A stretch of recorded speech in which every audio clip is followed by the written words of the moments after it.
Hello humans. Is it just me or is my greeting sounding just gradually more and more evil every single time I say it?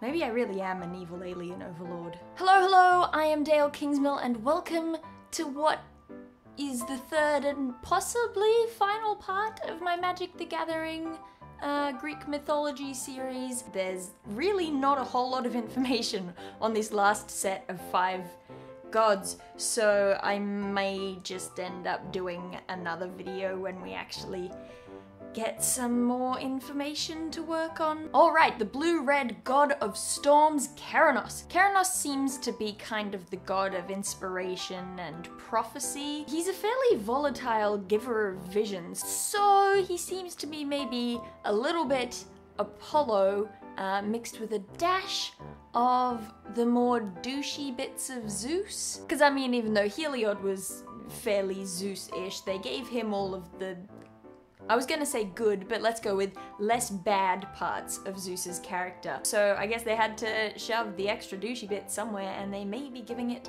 to Keranos, including the ability to hurl thunderbolts at anyone you don't like. The red-white god of honorable warfare and victory, Iroas. Iroas is the brother of Mogus, who I talked about in the last video. I'm gonna put an annotation so you can click on that if you haven't seen it. That was such a beautiful song.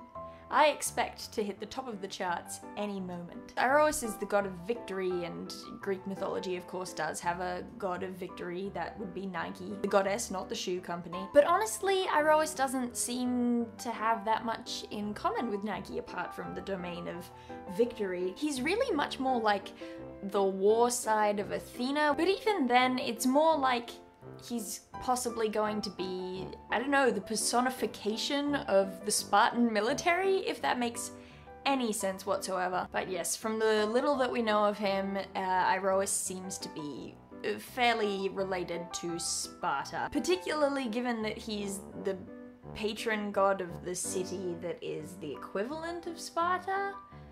Yeah, the white-black god Aetherius. There is a stupid amount of evidence to suggest that Aetherius will be sort of an equivalent of Charon, the ferryman, although Aetherius does seem to have a lot more concern for following the rules than Charon did, because Charon led living people into the underworld a bunch of times, where Aetherius seems to have a lot of bureaucracy behind them. I can't help but think perhaps there's a little bit of dead King Minos in there as well, in terms of being a judge of the dead. Maybe even a little bit of Hermes to add that godlike touch, but again, we have very, very little information on these 5 gods, so this is complete guesswork right at the moment. The black-green goddess Pharika, who is kind of the goddess of poisons and healing. Also the patron goddess of Gorgons, which is a really cool concept. This seems like possibly another dip into Apollo's mystery bag of party tricks, which is fine because let's face it, Apollo has the biggest bunch of just jumbled nonsense crap in his domain to dip into. Anything that wasn't taken by a specific god was just split up between Apollo and Hermes, and just they get everything else. It's ridiculous. However, I really like the idea of them taking this specific section of Apollo's powers, which was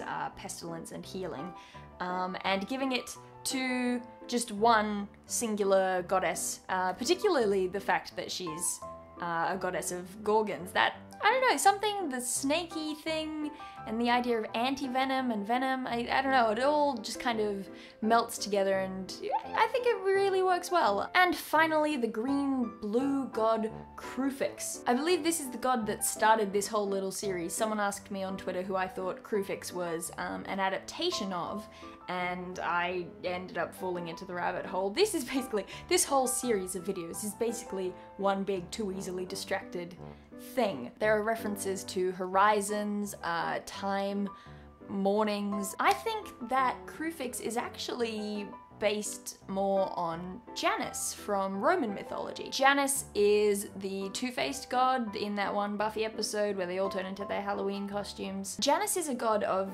beginnings and endings and time and transition and all those little weird bits and pieces that ultimately come under the heading of change. So Janice would be kind of the perfect fit for Kruphix, for what little of Kruphix we know at this point. And that's kind of really exciting because Janice is a purely Roman god. He's one of the ones that actually doesn't have a Greek equivalent. Which, by the way, one of you commented on my Born of the Gods video asking whether I thought, like you did, that perhaps they were going to get more into Roman mythology the further along in this block they went.